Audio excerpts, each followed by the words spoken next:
رب اشرح لي صدري ويسر لي أمري واحلل عقدة من لساني يفقه قولي واجعل اعوذ باللہ من الشیطان الرجیم، بسم اللہ الرحمن الرحیم۔ تمام تعریفیں اس پروردگار عالم کے لیے ہے جو عالمین کا پالنے والا ہے۔ درود و سلام ہو محمد و آل محمد علیہ الصلاۃ والسلام پر۔ عزیز ناظرین، السلام علیکم ورحمۃ اللہ۔ آپ سبھی کا استقبال کرتے ہیں پروگرام مناجات تائبین۔ اس دعا میں امام زین العابدین علیہ السلام نے توبہ کرنے والوں کی مناجات، کیا طریقہ، کس طرح سے خداوند عالم کی بارگاہ میں توبہ کرنا چاہیے، کیا کیا چیزیں جملے استعمال ہوئے ہیں، اس کی شرح مختصر ہی صحیح آپ کی خدمت میں پیش کی جا رہی ہے۔ آج بھی ہمارے ساتھ میں موجود ہیں علی جناب مولانا غلام عباس صاحب۔ السلام علیکم ورحمۃ اللہ۔ علیکم السلام ورحمۃ اللہ وبرکاتہ۔ تو ناظرین، عربی متن اور ترجمہ سماعت کیجئے، پھر چند سوالوں کے جوابات آپ کی خدمت میں پیش کریں گے۔ بسم اللہ الرحمن الرحیم۔ الہی البستنی الخطایا ثوب مذلتی وجللنی التباعد منک لباس مسکنتنی وأمات قلبی عظیم جنایتی فأحیه بتوبة منک یا املی وبغیتی ویا سؤلی ومنیتی فوعزتک ما اجد للذنوب سواک غافرا۔ شروع اس پروردگار عالم کے نام سے جو نہایت رحم کرنے والا ہے۔ پروردگارہ، مجھے خطاؤں نے ذلت کا لباس پہنا دیا ہے، تجھ سے دوری نے مجھے عاجزی اور بے وفائی کا جامہ پہنا دیا، اور میرے عظیم جرائم نے میرے دل کو مردہ بنا دیا ہے، لہذا تو اسے میری توبہ کے ذریعے زندہ بنا دے۔ اے میری امید، اے میری آرزو، اے میرے پروردگار، جس سے میرا ہر سوال ہے اور میری ہر آرزو وابستہ ہے، تیری عزت کی قسم کہ اپنے گناہوں کے لیے تیرے علاوہ کوئی بخشنے والا، اپنی شکستگی کے لیے کوئی جوڑنے والا نہیں پاتا ہوں۔ آئیے اب سوال و جواب کا سلسلہ شروع کرتے ہیں۔ آگا پہلا سوال آپ کی خدمت میں ہم یہ رکھنا چاہتے ہیں، جیسا کہ ابھی ہمارے ناظرین نے ترجمہ بھی سنا، تو خدا کس طرح سے گناہوں کو معاف کرتا ہے، کس طرح سے بخشتا ہے؟ اعوذ باللہ من الشیطان الرجیم، بسم اللہ الرحمن الرحیم۔ الحمد علی اہلہ والصلاۃ علی اہلہا۔ دعا مناجات تائبین میں جو گناہوں کے معاف کرنے اور خداوند عالم کی بارگاہ میں اپنے گناہوں کے اقرار کرنے کے اعتبار سے جو سلیقہ امام سجاد علیہ السلام نے بیان کیا ہے، اور اس سلسلے میں جو عزت پروردگار سے متعلق اس سے پہلے گفتگو ہوئی ہے، اسی سے تعلق رکھتے ہوئے جملہ پروردگارہ تیری عزت کی قسم،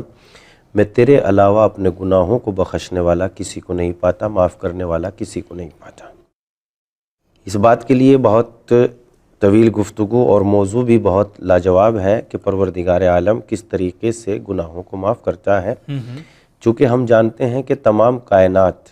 ہمارے گناہ اور ہمارے اوپر گواہ ہے۔ جو بھی چیز ہم انجام دیتے ہیں، یہ پوری کائنات، زمین ہو کہ آسمان ہو، فرش ہو کہ عرش ہو، یہ ہوا ہو کہ فضا ہو، ستارے ہوں کہ چاند ہو، اگر انسان جو ہے کہیں بھی خفیہ طور پر گناہ کرتا ہے، زمین کے کئی تہوں میں، کئی پردوں میں بھی اگر گناہ کرتا ہے، تو یہ زمین ہی خود ہمارے اوپر گناہ ہے، وہ گواہ ہے، اور ہمارے اعضاء و جوارح بھی ہمارے اوپر گواہ ہے۔ جیسا کہ خود قرآن مجید نے اس بات کا اقرار کیا ہے سورہ یاسین میں، الیوم نختم علی افواہہم وتکلمنا ایدیہم وتشہد ارجلہم بما کانوا یکسبون، یعنی اس کا مطلب یہ ہے کہ ہمارے ہاتھ بھی گواہ ہے، ہمارے پیر بھی گواہ ہے، ہماری آنکھیں بھی گواہ ہے، یہ در و دیوار بھی گواہ ہے، یہ زمین و آسمان بھی گواہ، سب کے سب گواہ ہیں جو ہمارے گناہوں پر گواہی دیں گے۔ اب پروردگار عالم کی ذات جب ہم اس کی بارگاہ میں توبہ اور انابت کے ساتھ حاضر ہوتے ہیں اور ہاتھوں کو پھیلائے ہوئے اپنی عاجزی اور اپنی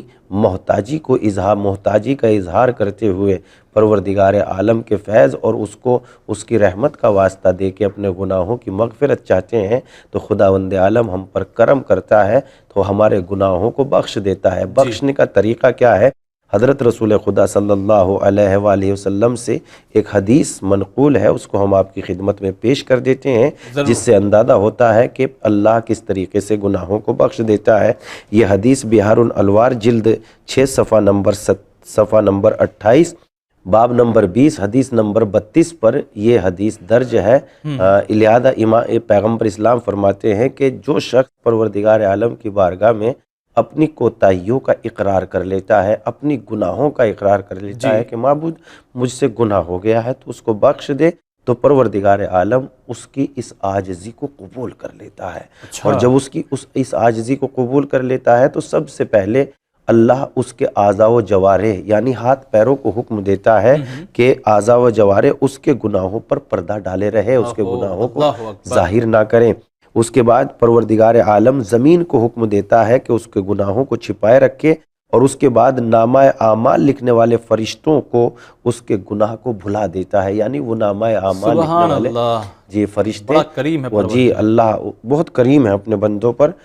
جو اس کے کرامن کاتبین جو ہمارے کندھوں پہ بیٹھے ہوئے ہیں، بھلا دیتا ہے، ان کے ذہنوں سے محو کر دیتا ہے کہ ہمارے گناہ ہی ان کو یاد نہ رہیں۔ اور خداوند عالم جب گناہ محو ہو گئے ان کے ذہن سے تو اب گواہ یا شاہد کون بنے گا؟ لہذا پروردگار عالم اعضاء و جوارح انسان کے تمام چیزوں کو حکم دیتا ہے۔ اس کے بعد ایک اور حدیث اسی اصول کافی جلد نمبر 2 صفحہ نمبر 430 پر ایک طویل حدیث درج ہے، جسے امام صادق علیہ السلام سے معاویہ ابن وہب نے جس کو نقل کیا ہے، وہ کہتے ہیں کہ میں نے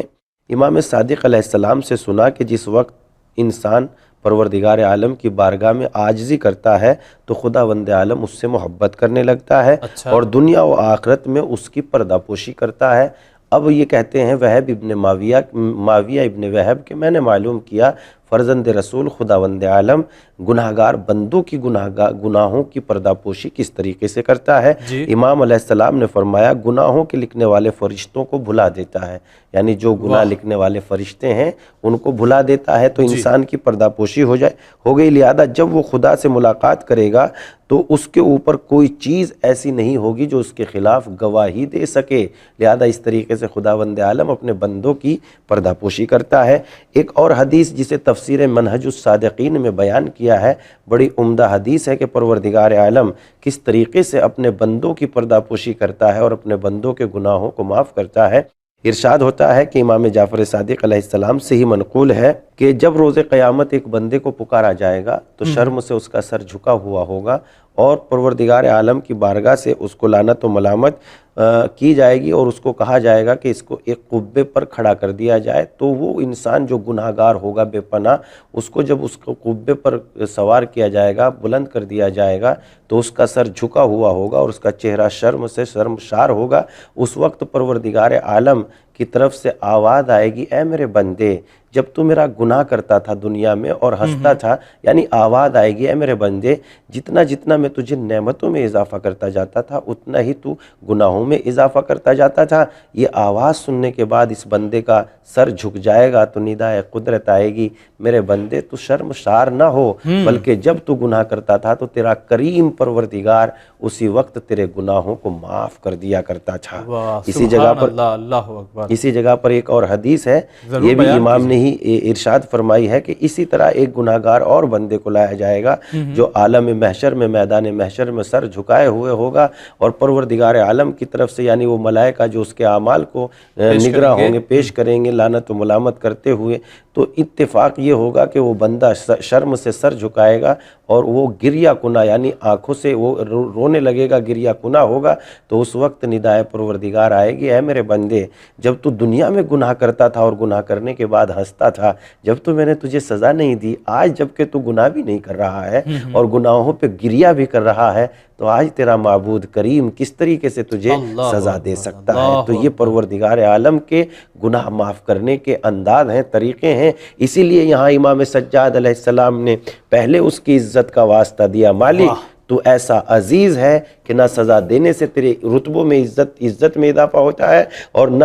معاف کرنے میں تیرے یہاں رتبوں میں کوئی کمی ہوتی ہے۔ اب میں تیری عزت کو دیکھنے کے بعد کسی کو ایسا پاتا ہی نہیں ہوں کہ تیرے علاوہ کوئی میرے گناہوں کو معاف کر سکے۔ کون ہے جو زمین سے سارے گناہ مٹا دے؟ کون ہے جو اعضاء و جوارح سے بھلا دے؟ کون ہے جو مطلب اس آسمان و فرشتوں کے ذہنوں سے نکال دے؟ وہ کون ہے؟ بس وہ تو ہی ہے جو فرشتوں کے ذہنوں سے بھی نکال دیتا دیتا ہے، زمین سے آثار گناہ بھی مٹا دیتا ہے، فضا سے ہر چیز کو محو کر دیتا ہے، یہاں تک کہ میرے اعضاء و جوارح جن کو تو نے ہی خود میرا گواہ بنایا تھا ان کو بھی تو بھلا دیتا ہے۔ لہذا پروردگار کون ہے تیری عزت کا واسطہ، کون ہے جس کو میں تیرے علاوہ گناہوں کے بخشنے والا پاؤں اور اپنی حاجتوں کو تیرے دروازے کے علاوہ کہیں اور لے کے جاؤں؟ بس تو ہی ہے تیری عزت کا واسطہ جو میرے گناہوں کو بخش سکتا ہے۔ سبحان اللہ۔ آخر میں جو ایک دو حدیث آپ نے سنایا کہ سر جھکا ہوا ہوگا اور اللہ کہے گا تو گناہ کر کے ہنستا تھا مگر میں تیرے گناہوں کو بخش،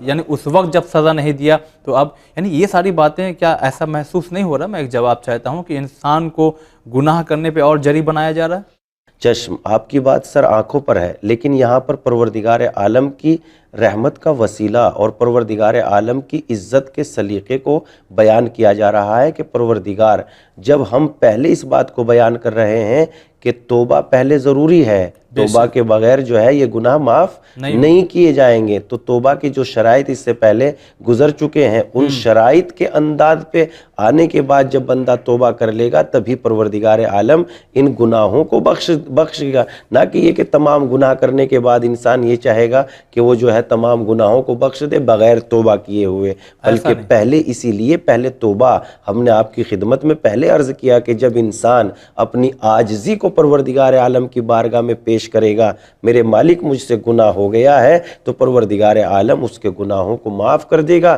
پہلے انسان اقرار گناہ تو کرے، اقرار گناہ خود ایک طرح کی معافی ہے، جیسا کہ آپ نے دیکھا ہوگا کہ بندگان خدا میں بھی ایسا ملتا ہے کہ جب انسان کوئی غلطی کر لیتا ہے، اگر وہ غلطی کرنے کے بعد اکڑ جاتا ہے تو انسان کو غصہ آتا ہے، لیکن اگر وہ غلطی کرنے کے بعد اقرار کر لیتا ہے ہاں مجھ سے غلطی ہو گئی ہے، تو انسان کا آدھے سے زیادہ غصہ ختم ہو جاتا ہے، بھئی انسان خود ہی اپنے گناہوں کا اقرار کر رہا ہے۔ تو اسی طریقے سے پروردگار عالم کی بارگاہ میں جب انسان اقرار گناہ کے ساتھ آتا ہے اور خداوند عالم کی بارگاہ میں خالص نیت کے ساتھ یہ ارادہ کر لیتا ہے کہ اس کے بعد میں ایسا گناہ نہیں کروں گا، تو پھر اس کے بعد اللہ کی طرف سے رحمت کا سلسلہ یوں جاری ہو جاتا ہے کہ خدا اس کے اعضاء و جوارح کو حکم دیتا ہے اس کے گناہوں کو چھپاؤ، اس کے فرشتوں وہ جو لکھنے والے ہیں ان کو بھلا دیتا ہے، زمین سے آثار گناہوں کو ختم کر دیتا ہے۔ ایسا پروردگار جو گناہوں کے آثار کو بالکل ختم کر دیتا ہے۔ اگر بہت شکریہ ادا کرتے ہیں تو ناظرین دیکھیے مختصر سے وقت میں خداوند عالم کی بارگاہ میں توبہ کس طرح سے گناہوں کی معافی مانگی جائے، اور واقعی وہ ایسا بخشنے والا ہے کہ اس کے جیسا کوئی نہیں ہے جو گناہوں کو بخش دے، اس لیے کہ وہ آثار ہی ختم کر دیتا ہے، فرشتے، زمین، آسمان، جو بدن کے حصے ہیں۔